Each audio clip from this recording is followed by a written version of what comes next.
నువ్వేం చేస్తే ఏమొస్తుంది, అది ఎవరికి అర్పించాలా?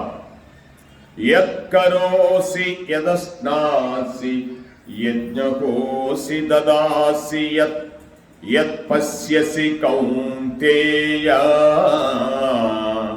తత్పురుష్వ మదర్పణం.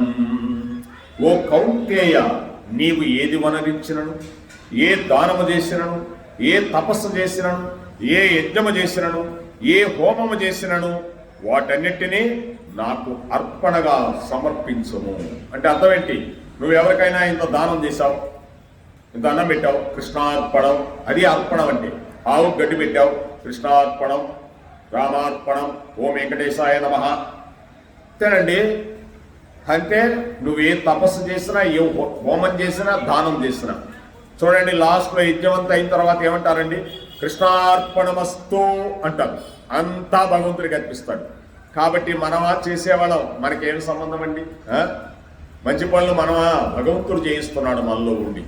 గొడవ పనులన్నీ మనం చేస్తున్నాం, పాప పనులన్నీ.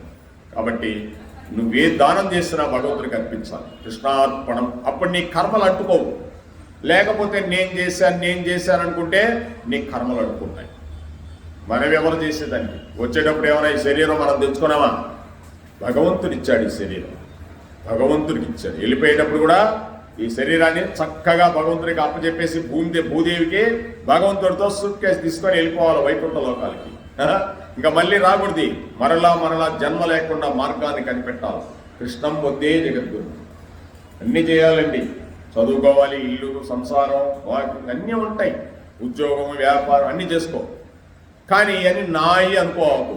శరీరం కూడా నీది కాదు. ఒకప్పుడు దీన్ని వదిలేసి వెళ్ళిపోవాలా.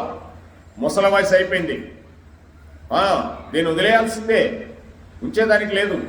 వదిలేసి ఇంకో శరీరాన్ని ధరించాలా. ఆ ధరించకుండా ఉండటమే భగవంతుడి యొక్క ప్రేమ. భగవంతుడితో అనుసంధానం కావాలి. కృష్ణం పొందే